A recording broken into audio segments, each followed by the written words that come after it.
성도 여러분 안녕하세요. 오늘은 토요일 아침 경건의 시간입니다. 경건의 시간 오신 여러분 진심으로 환영합니다. 오늘은 마태복음 10장의 말씀 29절로 33절의 말씀을 나누겠습니다.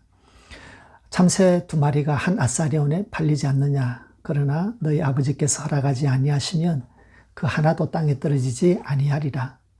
너희에게는 머리털까지 다 세신 바 되었나니 두려워하지 말라. 너희는 많은 참새보다 귀하니라. 누구든지 사람 앞에서 나를 시인하면 나도 하늘에 계신 내 아버지 앞에서 그를 시인할 것이요. 누구든지 사람 앞에서 나를 부인하면 나도 하늘에 계신 내 아버지 앞에서 그를 부인하리라. 아멘. 여러분, 참새는 자기 살 만큼 살다가 죽겠지요. 생명의 현상입니다. 여러분들 머리카락 몇 개인지 아세요? 모르지만은 어쨌든 오늘 있는 거는 또 내일 빠질 수도 있습니다. 그거는 자연의 현상, 생명의 현상입니다. 그런데 오늘 예수님의 이 말씀은 진짜 우리의 그 머리카락을 얘기하고자 하는 것이 아닙니다. 오늘 이 본문이 가지고 있는 신학적인 토픽이 있다면 믿음의 개별성 혹은 신앙의 개별성을 이야기합니다.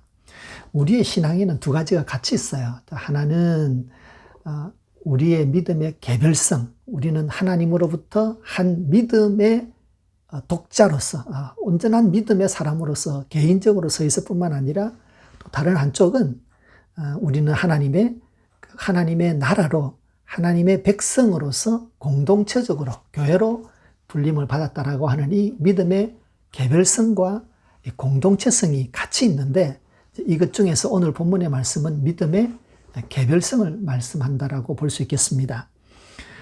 여러분, 우리가 예수님을 믿습니다. 우리가 믿는 예수님은 또 우리가 믿는 하나님은 성경에서 기록되어져 있는 하나님과 예수님을 믿죠. 그래서 우리의 믿음을 정리해 보자면 하나님은 이 땅의 이 우주의 창조자이시며 그리고 선하신 하나님이시고 또 우리의 아버지가 되신다는 것이죠. 지금도 살아계신 하나님입니다. 또 성경에서 믿는 우리의 예수님은 우리의 구원자가 되시고 우리의 주님이 되십니다. 라고 하는 것을 우리는 믿습니다.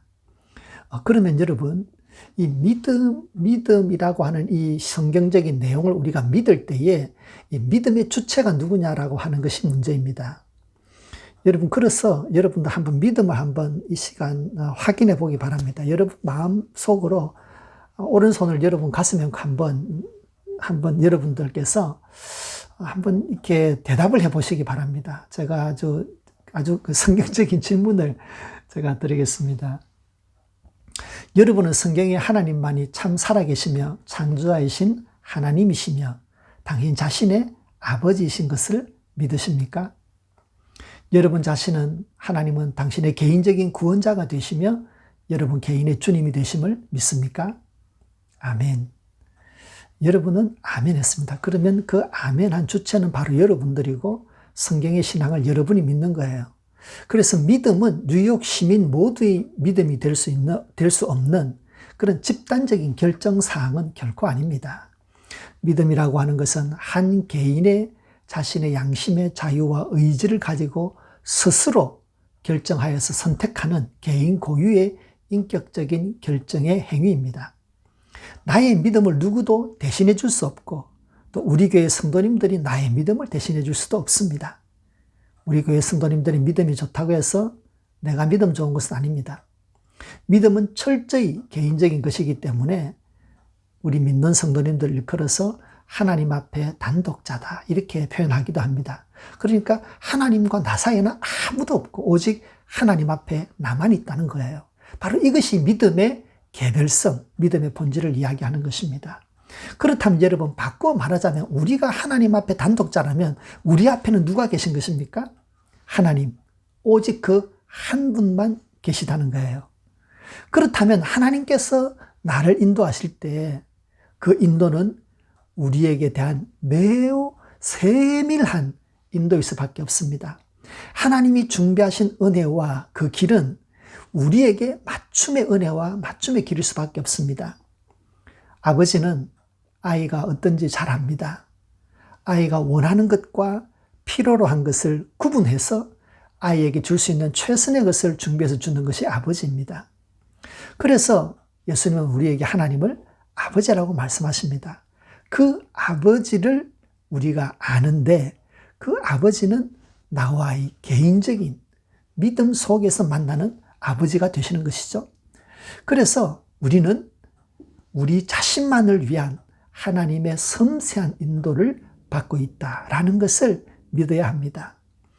그 믿음이 있다면 우리는 다른 사람이 볼 때 다를 수밖에 없습니다. 항상 부족하게 느끼며 더 많이 가지려고 하는 이 사회 속에서 자족한 마음을 가지는 사람이 될 수 있습니다. 다른 사람으로부터 인정을 받고 또 다른 사람의 영향을 미치기 위해서 자신을 과시해야 되는 이 사회 속에서 나는 나의 나됨으로 인해서 스스로 만족하고 당당할 수 있는 사람이 될 수 있습니다. 희망이 보이지 않는 상황 속에서도 언제나 소망과 확신 속에서 흔들림 없는 삶을 살 수 있습니다. 왜 그럴까요? 나는 하나님의 섬세한 돌보심 속에 있는, 그리고 하나님의 완벽한 지혜 속에서 인도받고 있는 하나님의 자녀이기 때문입니다. 나와 하나님 사이에는 그 누구도 없기 때문입니다. 하나님께서 나의 좋으신 아버지가 되기 때문입니다.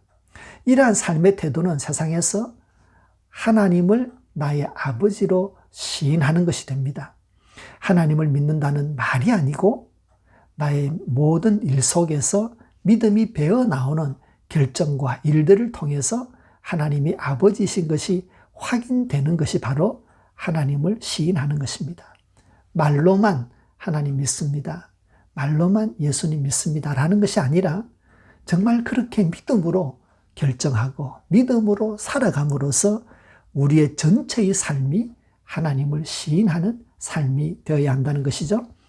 하나님을 믿는 것처럼 살아야 되고, 우리도 언젠가 하나님 앞에 섰을 때에 하나님도 우리를 자녀로 인정하실 것입니다. 성도 여러분, 하나님의 지혜와 은혜 속에서 준비된 하루하루의 삶을 믿음 안에서 즐기며 자유를 누립시다. 다른 사람들이 내가 하나님의 사람인 것을 알 수 있도록 살아갑시다. 그래서 오늘 하루도 정말 우리의 삶을 통해서 그리스도가 드러나고 정말 하나님이 계신가 봐 라는 것을 주위 사람들에게 알릴 수 있는 그런 가치 있는 하루의 삶을 사시기를 예수님 이름으로 축복합니다. 기도드리겠습니다. 하나님 아버지 감사합니다. 예수님을 나의 주님으로 믿으며 하나님을 나의 아버지로 믿으며 살아가게 하심을 참 감사합니다. 이 얼마나 큰 복입니까? 나와 하나님 사이에 그 누구도 방해할 수 없는 하나님의 자녀로 살아가게 하심을 감사합니다. 하나님의 섬세한 돌보심과 완벽한 지혜 안에서 이끌어주시는 길을 걸어가게 하심을 감사합니다. 성령 하나님께서 우리의 마음속에 믿음의 눈과 지혜가 열려져서 하나님의 그 선하신 인도하심과 하나님의 완벽한 지혜의 길을 바라보며 걸어가게 하심을 감사합니다. 하나님 아버지, 우리의 삶 속에서 하나님을 믿는다는 그 믿음이 드러나는 삶을 살아서 우리의 말과 행동과 인생이 하나님을 시인하는, 그리스도를 시인하는 삶이 되도록 인도하여 주시옵소서. 하나님, 우리에게 믿음과 함께 지혜를 더하여 주십시오. 그리고 용기를 더하여 주십시오. 그리하여서 세상 속에서 하나님의 자녀로서 담대함을 보일 수 있도록 도와주시옵소서. 하나님 아버지, 오늘 토요일입니다. 오늘도 바쁘게 일하시는 우리 성도님들, 하나님께서 악한 바이러스로부터, 일들로부터 지켜주시옵소서. 우리 가정에 계신 성도님들, 오늘도 하나님 편안한 안식이 있는, 쉼이 있는 토요일이 되게 하여 주시옵소서. 특별히 하나님, 내일은 주님의 날, 예배를 드리는 날입니다. 우리 성도님들이 가정에서 예배를 드리기 위해 모일 때에 그곳이 거룩한 예배의 장소가 되게 하시고 하나님의 임재하시는 예배가 될 수 있도록 주여 함께해 주시고, 예배를 준비하는 성도님들의 마음에 하나님의 은혜를 덧입혀 주시옵소서. 예수님의 이름으로 기도드립니다. 아멘.